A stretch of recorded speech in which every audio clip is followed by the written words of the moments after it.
So next month our speaker will be Miss Sue Roark, and she's going to be talking to us about memories of Bemis' 50th anniversary that was held in 1950, just before I was born, so I missed the anniversary. And then in October the 17th, David Mayo is going to talk to us about the Bemis Cemetery. And if you go to our website, bemishistory.org, there is a page on that website that will tell you when our memory meetings are, and then also we're recording our meetings, and I'll post the link there. They're posted to YouTube, but on our website you can click on the link and it will take you to the videos, so you can catch up on the ones that you've missed. And then anybody who did get to come tonight, you can tell them to watch Faye's program on YouTube. I didn't ask for permission, Faye. Is that all right with you if we record you? It's going to be good. So, I'm really into genealogy, and you can learn a lot about a person by just going to newspapers.com. It's a website that you have to pay to have the subscription, but it's more interesting to read the old newspapers than to read the ones today.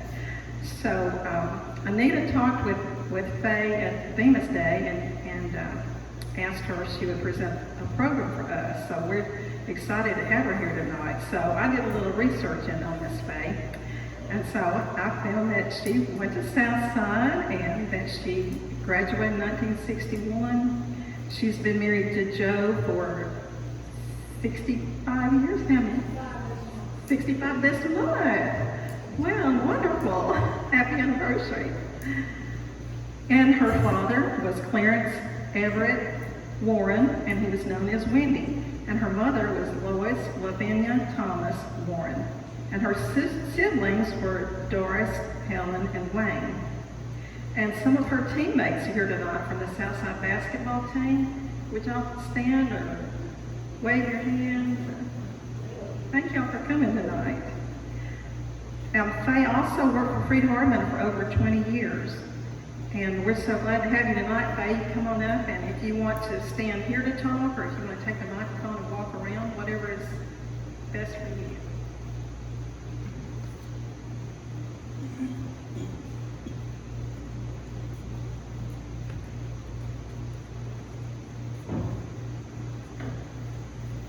I'm not in my comfort zone up here, but it's a privilege to speak to you about Bemis. It always is fun to talk about Bemis. And I'm glad to see Eddie and Carol back there. And for you who do not know, Mrs. Roark is a cousin of my grandmother, so I guess I'm in there somewhere. Stay close to it. Step back this whole way. We can't hear you. Okay. We all are. Now, should I repeat what I just said? Eddie and Carolyn I played basketball with, and Miss Roark is is a cousin of my grandmother. And I have several friends here, and if I haven't spoken with you, if you'll just come up to me and introduce yourself, we can probably find someone that both of us are familiar with. Brenda is my cousin. I have one over here too. I have several friends. I'm glad to see all of you. How many of you have ever watched Golden Girls? If so, you most likely heard Dorothy's mother, Sophia, Mrs. Petrelli, say "picture it" as she begins to share a memory of her life in Sicily. I believe God has given us the precious gift of memory for many reasons. Probably each of you have seen a smile or even a chuckle come from the lips of a very elderly family member as he or she reminisce about a childhood memory. That person may not remember anything about yesterday, but childhood memories are locked in their mind. Memory seems to allow them to forget, at least for a while, the aches and pains of loneliness so often associated with getting old. Do we not all enjoy being with family and friends and laughing until our sides hurt? recalling memories of yesteryear. We have all heard the saying, laughter is the best medicine, and it is the cheapest. I believe it to be wonderful natural medication given by our Creator. I believe God wants our lives to be full of happy memories, while retaining enough sad ones to keep us humble. Since I've been asked to share my memories of growing up in Bemis, my hope is that some memories will bring a smile to your face and perhaps bring to remembrance some things forgotten through the years. So, as Sophia, Miss Petrelli would say, picture it. A little girl with pigtails growing up near the end of World War II and into the 50s in a small cotton mill town where almost every family depended on the hot, noisy, smoke-belching, low-paying cotton mill for their livelihood. She knows the world outside only through books. The mill town in which she lives provides all the necessities of life. She remembers the company store, stocked with clothing, shoes, linens, and many other items. The post office, where her mom received letters from her dad as he served in the Army.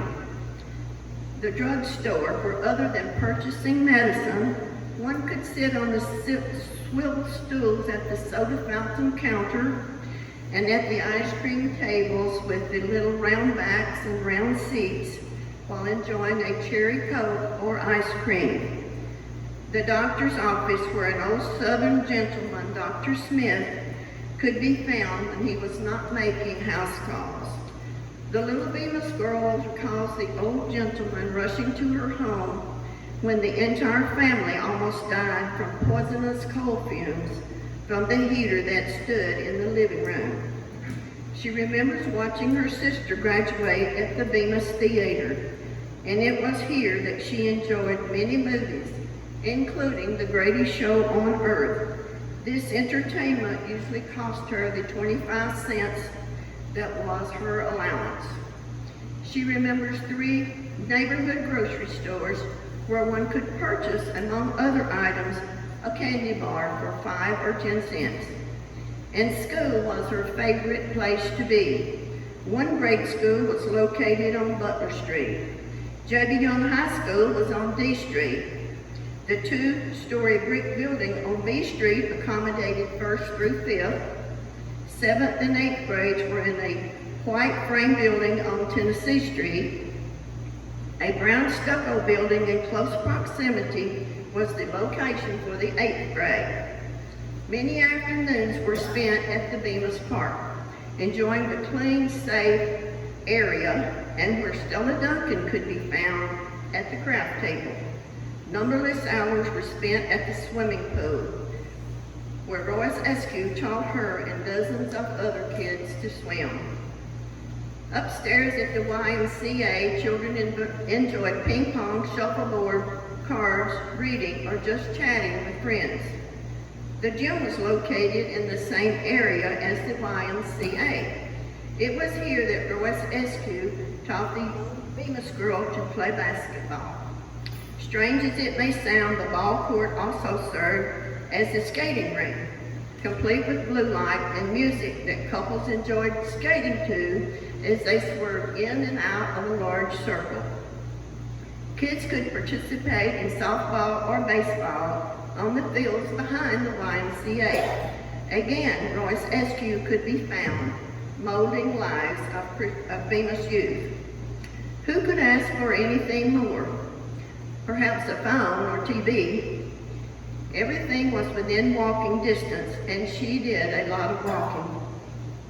Picture it, a family of 6 living in a 2-room duplex, heated by wood and coal, and no indoor bathroom for 9 years. The adjoining 2 rooms were occupied by Johnny and Bertha Poole. Some of you may remember Johnny and Bertha. Picture, if you will, the girls' parents rising in the morning around 4 a.m. Dad builds a fire in the black monster of a cook stove located in one corner of the kitchen, while her mother begins to prepare breakfast. The cook stove helps to provide heat in the winter, but it was the enemy in the summer. After enjoying a hot breakfast and coffee, no fast meal of cold cereal, Pop-Tart, or granola bar, Dad is out the door, walking to work in that hot, noisy, smoke-belching, low-paying cotton mill looming over the close-knit town of Bemis. Later, the girl, her two sisters, and her brother have their hot breakfast, dress according to the weather, grab their brown paper bags containing their lunch, and off to school they go, swinging their little brown bags. Many days, they choose to skip across the street and have lunch. Living on B Street, they were directly in front of the two-story brick school. The school day might begin with the Pledge of Allegiance, or perhaps everyone being asked to recite a Bible verse. A favorite of everyone was Jesus Wept, as you might guess. Between reading, writing, and arithmetic, she and her friends enjoy recesses and several minutes of exercise. As the last bell of the day rings out, she bounces home where she may find her dad mowing the yard with a push mower which does not work unless one pushes hard enough to turn the blades. He may be found in the garden, planting or hoeing those pesky weeds, or even in the woods hunting birds, rabbits, or squirrels for food. She may find her mother at the treadle machine, which functions by continually moving the foot pedal. Material woven in that hot, noisy, smoke-belching, low-paying cotton mill, the mother sews into clothing. The young girl learns to sew on that ancient Minnesota treadle machine. Her mother may be slaving over the black monster, candy, not freezing, vegetables, fruits, jellies, jams, or watermelon rind preserves for the winter months. We all know a woman's work is never done, so her mother may be preparing supper of beans, potatoes, and cornbread. Supper is what Bemis folks call the evening meal.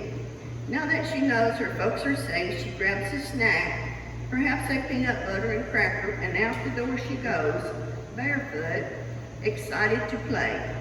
It might be a game of croquet or basketball or softball.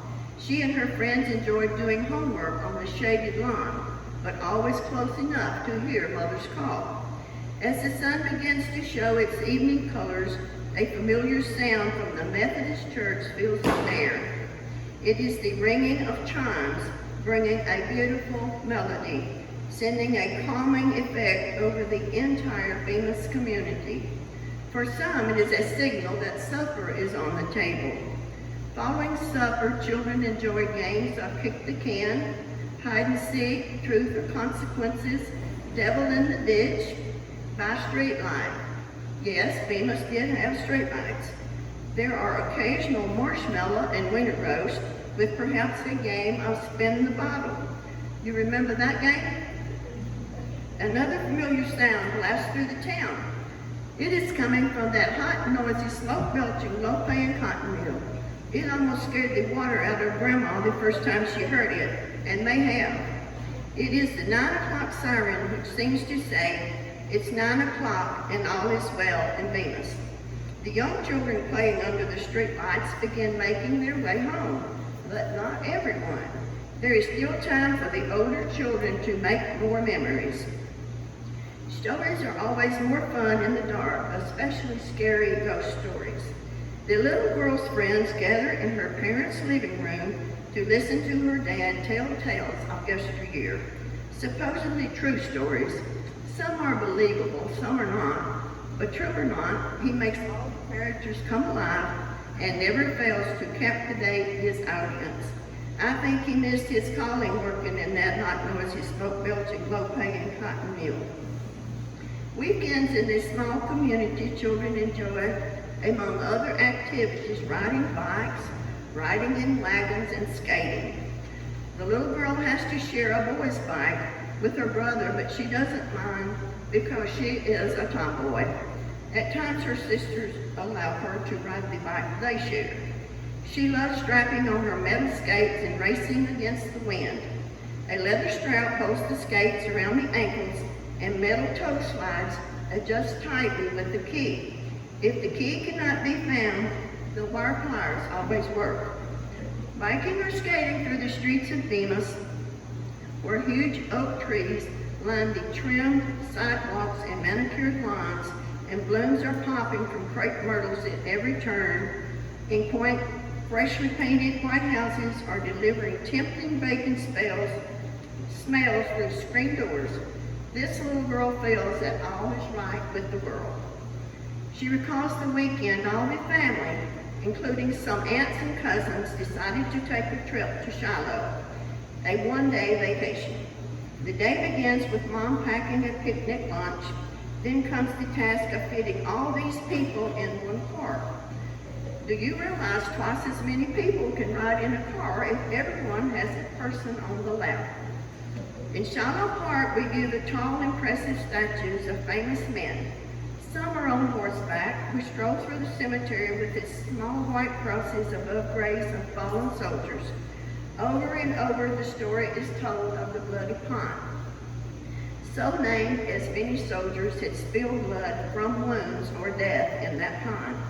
The one-day vacation made a lasting impression on this little Bemis girl who had never been more than 15 miles from home, and the only statue she had ever seen was the one of the Confederate soldier that continues to stand in front of the Jackson courthouse.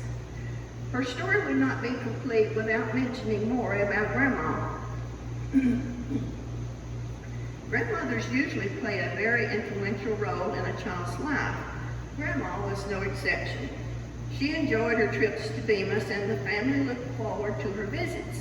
She might be found swinging and singing on the front porch swing. That little girl also loved to swing while singing a popular song, Mockingbird Hill. Grandma loved to sing and was blessed with a beautiful voice, unlike that little tomboy. Grandma would always come to Bemis at the time the gospel meetings were scheduled. The story is told of how she would pull her dark straw hat down on her head after literally covering her face with powder before leaving to attend the meeting in the little building located by the railroad tracks that ran through Bemis. The family had to leave early in order for her to secure a front row seat. Many powerful gospel sermons were preached from that pulpit in the white frame building, which left a lasting impression on that young girl. Grandma did not have the opportunity to visit often, but hundreds of weekends were spent making the 15-mile trip to her house away from civilization, an isolated homestead that might be compared to scenes in Laura Ingalls Wilder's book, Little House in the Big Woods. There were two ways to reach the rambling old house. If a substantial amount of rain had fallen, the only way in was a half-a-mile trek through the woods, which included balancing oneself over a footlog for several feet. If the weather was clear, one could drive on the very rough, narrow, man-made road, complete with ruts, for about a mile, praying for a safe arrival. One lesson the Bemis youngster learned from these visits to no man's land was that survival is possible without electricity, without indoor plumbing, without water coming from a faucet, without TV or telephone, and even without a car. But that life is not for everyone. Years pass. The family has moved from the 2-room duplex on B Street to a 3-room duplex, complete with bathroom, located on Allen Street in the area known as Newtown. The next move was next door to a 4-room house. Of course, we are still close to that hot, noisy, smoke-belching, low-paying cotton mill, which was impossible to avoid. But who would want to live anywhere else? Dreams do not last forever. The ideal community of Bemis senses change on the horizon. Rumors concerning the mill closing its doors float through the close-knit town. All the people would be out of work, Having lost most of the necessities the families have come to depend on, the future of Bemis looks bleak.